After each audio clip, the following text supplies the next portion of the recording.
Judah betrayed Jesus for crucifixion. Vijay Sai Reddy, so many times member of parliament, betrayed Jagan Mohan Reddy at the pressure of the center.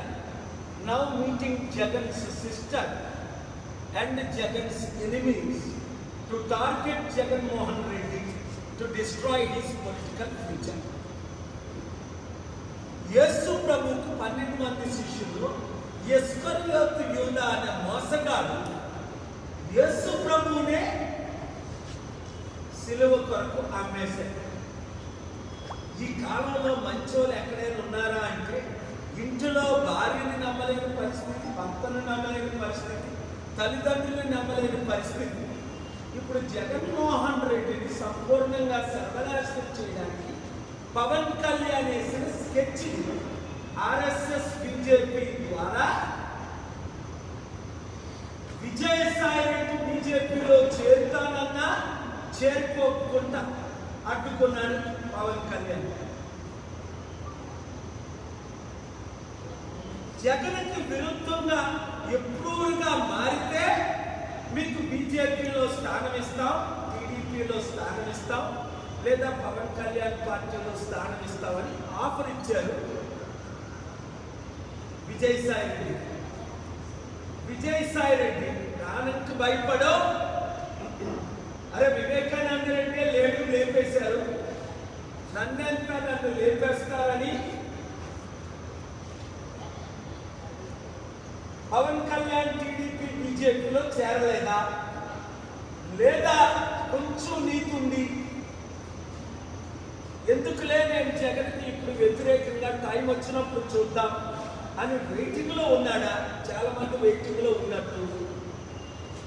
ఇది మాత్రం shocking news మన తెలుగు రాష్ట్రాల్లో, మన దేశంలో. అంటే BJP నాయకత్వంలో చంద్రబాబు నాయుడు లాంటి వారైనా సరెండర్ అవ్వక తప్పలేదు.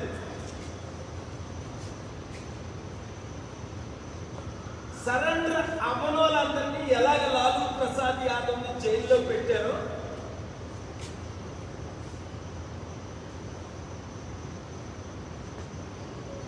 మనకి తెలిసిందే. మమతా బెనర్జీ ఎంతమంది ఎమ్మెల్యేలు ఎంపీని జైల్లో పెట్టారో మనకు తెలిసిందే.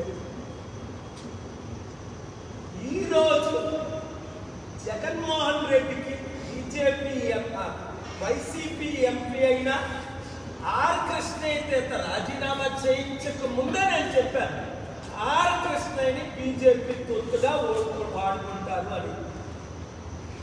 జగన్మోహన్ రెడ్డి రూపాయి తీసుకోకుండా ఆర్ కృష్ణయ్యకి 500 కోట్లు విలువైన ఎంపీ రాజ్యసభ సీట్ ఇస్తే అప్పుడు జగన్ ప్రశంసించాడు. ఇప్పుడు బీజేపీ దగ్గర 1500 కోట్లు డీల్కి ఇప్పుడు తెలంగాణ ఆంధ్రప్రదేశ్ రాష్ట్రంలో ప్యాకేజ్ స్టార్లు అయిన సిరిమల పవన్ కళ్యాణ్ లాగే చిన్నోడు ఒకడు కొత్తోడు వచ్చాడు, వాడి పేరు తిరుమల మల్లన్న. వాడి మీద అనేక రౌడీ షీటర్ కేసులు ఉన్నాయి. నేను బీసీని అని ఆర్ కృష్ణయ్యతో బీసీలందరినీ 80 కోట్లు ఖర్చు పెట్టి నిన్న మీటింగ్ పెట్టి మన బడుగు బలహీన వర్గాలను మోసం చేస్తున్నాడు. ఆర్ కృష్ణయ్య అంటే మేము మిచ్చగలవా అన్నాడు. చంద్రబాబుతో భిక్షం అడిగాడు, కేసీఆర్ని భిక్షం అడిగాడు, వైసీపీని భిక్షం అడిగాడు, ఇప్పుడు బీజేపీని భిక్షం అడిగి బీసీని తాకట్టు పెట్టేశాడు. వాడు శిష్యుడే తీర్మానం వల్ల దానికి రుజువే నిన్న తెలంగాణలో మీటింగ్. బీసీలాగా మనం అమ్ముడుపోవాలా? 60% ఉన్నోళ్ళవి నేనున్నాను కదా, ఎవ్వరికీ అమ్ముడుపోని చిరంజీవిలాగా అమ్ముడుపోలేదు కాంగ్రెస్కి, పవన్ కళ్యాణ్ లాగా తెలుగుదేశం బీజేపీకి అమ్ముడుపోలేదు. ఎంత పెద్ద పదవులు ఇస్తానన్నా సరెండర్ అవ్వలేదు. విజయసాయి రెడ్డి అమ్ముడుపోయాడు. పాపం జగన్మోహన్ రెడ్డి జైల్లో పెట్టించి చంద్రబాబు నాయుడు లీక్ చేసి పవన్ కళ్యాణ్ సీఎం చేయడానికి అక్కడ తెలంగాణలో ఏకనాథ్ సింగేలా కాంగ్రెస్ 4 ముక్కలు చేసేసారు. రేవంత్ రెడ్డి ముక్క, జగ్గారెడ్డి ముక్క, పొంగులేటి శ్రీనివాసరెడ్డి ముక్క, బట్టి విక్రమార్క ఈ 4 ఎమ్మెల్యేలు ముక్కలు చేసి తెలంగాణలో బీజేపీ గవర్నమెంట్ ఫార్మ్ చేయడానికి ఇప్పుడు కేసీఆర్ కూడా బీజేపీతో చేతులు కలిపాడు. ఇంకా అందరూ ఇలా అమ్ముడిపోతే